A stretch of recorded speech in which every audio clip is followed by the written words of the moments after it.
Bienvenue à l'échange. Alors, fin 2025, le monde des grands modèles de langage il est fascinant, presque schizophrène, je dirais. D'un côté, on a les géants occidentaux, les Gemini, Claude, Grok, qui repoussent vraiment les limites de ce qu'on pensait possible. Et de l'autre, on a cette vague de concurrents chinois comme Kimi ou DeepSeek qui arrivent avec une proposition radicalement différente. Exactement.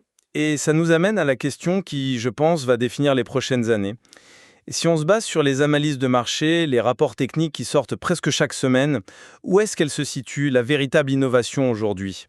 Est-ce que c'est dans cette course effrénée à la performance absolue, ce que j'appellerais un peu la philosophie du sommet, incarnée par un Gemini 3 ou un Opus 4.5? Ou bien, et c'est là que nos avis divergent, est-ce que la vraie rupture se trouve dans l'efficacité, dans des architectures intelligentes qui rendent cette puissance accessible et surtout économiquement viable? C'est toute la promesse de modèles comme Kimi K2 ou DeepSeek V3. C'est le cœur de notre discussion. Alors, de mon côté, je soutiendrai que la quête de la performance maximale reste le seul véritable moteur du progrès. Les coûts actuels, ce n'est que le prix à payer pour défricher un territoire inconnu. Et moi, je défendrais l'idée que le progrès le plus impactant, c'est celui qui se démocratise. Une innovation architecturale qui divise les coûts par 10 est à mon sens une percée bien plus fondamentale qu'un gain de quelques points sur un benchmark. C'est ce qui transforme une technologie de pointe en un outil pour tout le monde. Alors commençons par ce sommet, justement. Je pense qu'il faut être clair sur l'objectif final.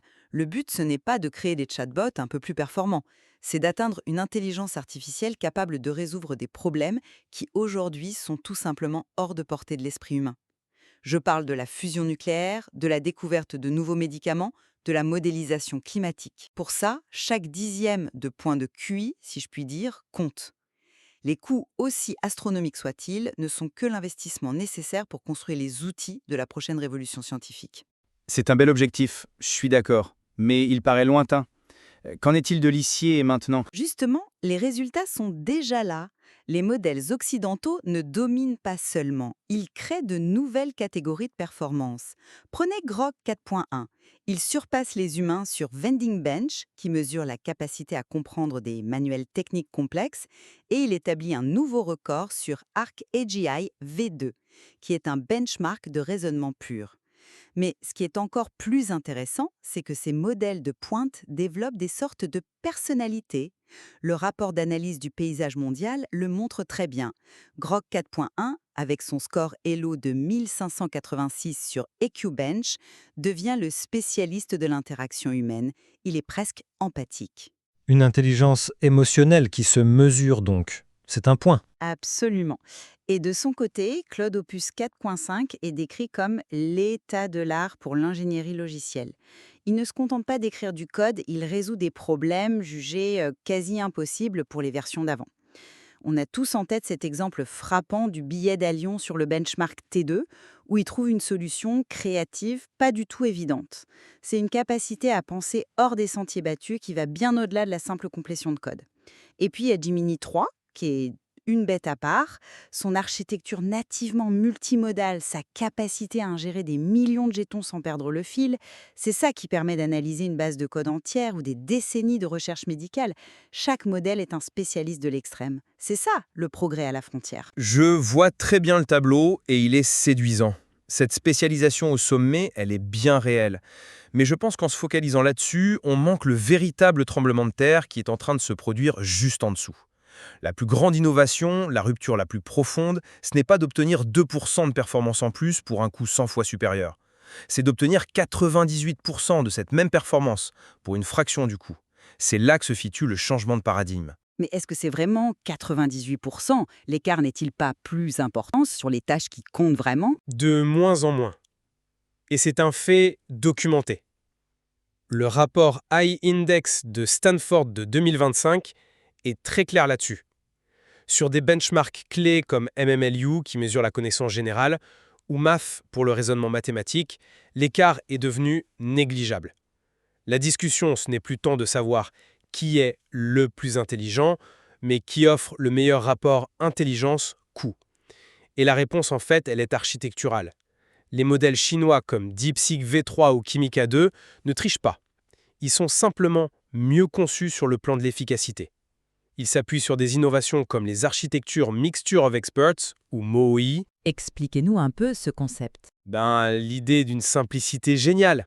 Au lieu d'utiliser l'intégralité du cerveau du modèle qui pèse des centaines de milliards de paramètres, pour chaque simple calcul, on n'active que les neurones experts qui sont pertinents pour la tâche.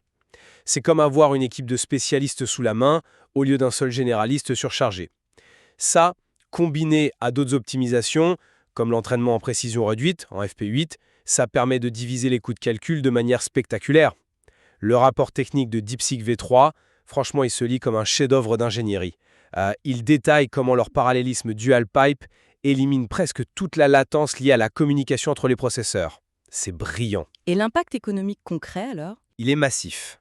L'article de Clarify donne un exemple qui parle de lui-même. Prenez une tâche de traitement d'1 milliard de jetons.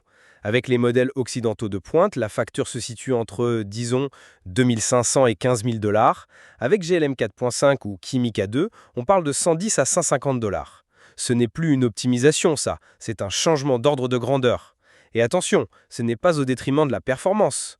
DeepSeek V3 atteint 90,2% sur Math 500, Kimi K2 et GLM 4.5 obtiennent d'excellents scores sur le très difficile benchmark de codage SWI Bench. La performance est là. Mais surtout, elle est devenue accessible. Je comprends l'angle économique, il est indéniable. Et l'élégance de ces architectures est réelle, oui. Mais si on ne regarde que le coût, on passe à côté de l'essentiel. La nature même de la performance est en train de changer. Vous citez des benchmarks comme MMLU ou Math, mais le rapport d'analyse souligne lui-même que ces benchmarks sont en voie de saturation. Ils ne nous disent plus grand-chose sur la véritable intelligence d'un modèle. La vraie différence, la valeur pour laquelle les entreprises de pointe sont prêtes à payer un prix premium, elle se trouve dans les capacités émergentes que ces scores ne capturent pas. Donnez-moi un exemple concret. Une capacité émergente qui justifie un coût 100 fois supérieur. Prenons l'intelligence émotionnelle de Grok 4.1. Vous pouvez voir ça comme un gadget, mais pour une entreprise qui veut construire un agent de service client ou un tuteur personnalisé, c'est la différence entre une interaction robotique frustrante et une collaboration fluide. Cette capacité à comprendre le sous-entendu, la nuance, c'est crucial. Ou reprenons l'exemple d'Opus 4.5 et de son raisonnement hors des sentiers battus. Ce n'est pas juste un excellent exemple marketing, c'est la preuve d'une forme de créativité computationnelle. Cette nuance, cette étincelle de créativité, c'est ça que les clients recherchent pour résoudre leurs problèmes les plus complexes, ceux qu'une approche standard ne peut tout simplement pas craquer. Je suis d'accord, c'est impressionnant. Mais soyons pragmatiques. Pour 99% des cas d'usage en entreprise, on ne cherche pas une étincelle de créativité pour résoudre une énigme de billets d'avion. On cherche à automatiser des processus. Je parle de RAG, c'est-à-dire la capacité d'un modèle à puiser des infos dans une base de données privée. Je parle de génération de code standard, de support client de premier niveau. Pour toutes ces tâches, qui représentent l'essentiel du marché, une performance de 95%, un dixième du coût, est infiniment plus précieuse qu'une performance de 98% au prix fort. Vous pensez que les entreprises se contenteront du suffisamment bon? Elles n'auront pas le choix, c'est une question de rentabilité. Le fait même que le rapport d'analyse recommande aux entreprises une stratégie hybride le prouve. Il ne s'agit plus de choisir le meilleur modèle dans l'absolu, mais le modèle le plus rentable pour 95% des tâches, et de réserver le modèle cher pour les 5% qui restent. La convergence des performances sur les benchmarks, notés par le AI Index, fait du coup le principal, le seul vrai différenciateur. Là, je pense qu'on ne parle pas de la même chose. Pour moi, ce que vous décrivez, l'efficacité architecturale, c'est de l'optimisation. C'est rendre le moteur existant plus efficace, plus économe en carburant. Ce n'est pas inventer un nouveau type de moteur. Ce n'est pas une percée de capacité. Et vous pensez que la puissance de calcul brute, ça en est une? Dans certains cas, oui.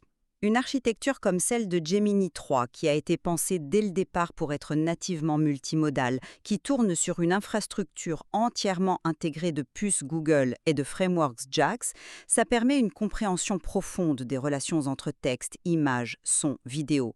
C'est quelque chose que les architectures MOE, optimisées avant tout pour le coût sur des tâches textuelles, ne peuvent pas encore égaler. La capacité de traiter 10 millions de jetons sans oublier les détails du début, ce n'est pas un simple gain d'efficacité, c'est une capacité entièrement nouvelle. Ça ouvre des cas d'usage inédits. C'est une nouvelle échelle de compréhension. Je ne suis tout simplement pas d'accord avec cette vision. L'innovation la plus fondamentale, elle vient souvent de la contrainte, pas de l'abondance de calculs sans limite. Le rapport de DeepSeek V3 est la preuve d'une co-conception incroyablement sophistiquée de l'algorithme, du logiciel et du matériel pour surmonter les goulots d'étranglement. C'est de l'élégance, pas de la force brute.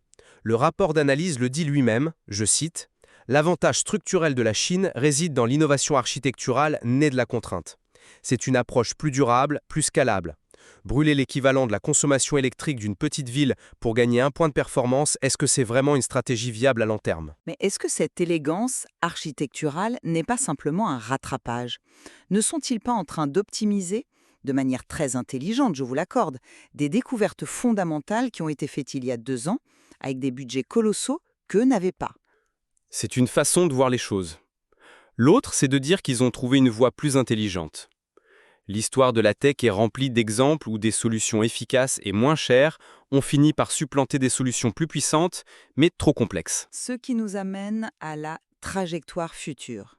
Et c'est là, je pense, que l'approche performance à tout prix prend tout son sens. L'avenir, ce n'est pas les simples générateurs de texte, mais les agents autonomes.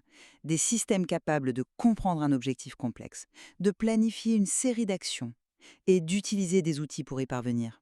Pour ça, la performance de raisonnement de pointe est non négociable. La moindre erreur de logique peut faire échouer une séquence de plusieurs centaines d'étapes. On voit déjà des capacités d'agents dans les modèles chinois. Oui, mais pas à la même échelle de complexité. Les retours clients sur Opus 4.5 ou même sur Kimika de Thinking sont clairs. Leur force, c'est les tâches autonomes à long horizon. Kimika de Thinking, par exemple, peut maintenir une cohérence sur plus de 200 appels d'outils séquentiels. C'est ça qui est nécessaire pour construire un assistant de recherche qui peut lire 50 articles, en extraire les données, les croiser et produire une synthèse. Ces capacités exigent le meilleur raisonnement possible. C'est ça qui justifie le coût. Il s'agit de construire des systèmes qui agissent dans le monde, pas seulement qui y répondent. C'est une vision de l'avenir, une vision top-down où quelques entreprises construisent des agents surpuissants. Mais il y a une autre vision tout aussi puissante qui est bottom-up, celle de la commoditisation, de la démocratisation. Le rapport AI Index montre que les modèles open source, souvent basés sur ces architectures efficaces, rattrapent à une vitesse fulgurante les modèles fermés. Des modèles comme GLM 4.5R, qui peuvent tourner sur du matériel grand public, permettent à des millions de développeurs de créer, d'expérimenter. L'agentivité de haut niveau, c'est peut-être un cas d'usage de niche, mais l'impact sociétal le plus large viendra de la mise à disposition d'une IA suffisamment bonne entre les mains de tous. Mais que peut-on construire de vraiment révolutionnaire avec une IA suffisamment bonne? Des millions de choses. Des outils d'aide à l'éducation personnalisée, des assistants pour les PME qui n'ont pas les moyens de payer des licences exorbitantes, des applications créatives qu'on n'imagine même pas encore. C'est l'écosystème qui crée la valeur. D'ailleurs, la recommandation stratégique du rapport d'analyse pour les DSI est sans équivoque. Adopter une stratégie de coût total de possession hybride. En clair, leur conseil, c'est d'utiliser les modèles chinois efficients pour 80% du volume et de réserver les coûteux modèles occidentaux pour des tâches de niche à très haute valeur ajoutée. L'avenir n'est pas un monolithe, c'est un écosystème diversifié où le rapport coût-bénéfice est roi. Donc pour vous, le futur est chinois et bon marché. Le futur est efficace et accessible. Au fond, je pense que ce débat nous ramène à une question simple. Qu'est-ce que le progrès ? Pour moi, il est clair que nous sommes à la fin de l'ère où la performance brute justifiait tous les coûts. L'innovation décisive, elle est désormais architecturelle et économique. En offrant des performances quasi équivalentes pour une fraction du coût, ces nouveaux modèles ne font pas que suivre. Ils mènent une transition vers une IA plus durable, plus scalable et finalement plus utile pour le plus grand nombre. Ils redéfinissent la valeur sur ce marché. C'est une synthèse puissante, mais je reste convaincu que l'efficacité est un moyen, pas une fin. Le véritable progrès est et sera toujours défini par les modèles qui repoussent les frontières du possible, qui nous surprennent et qui résolvent des problèmes qu'on pensait insolubles. Les gains de capacité au sommet de la pyramide, même s'ils sont coûteux, sont les investissements qui irriguent tout l'écosystème et qui débloqueront les applications vraiment transformatrices. L'efficacité, ça rend l'IA d'hier moins chère. La performance de pointe, elle, invente l'IA de demain. On peut au moins s'accorder sur un point. Le paysage de l'IA n'est plus unidimensionnel.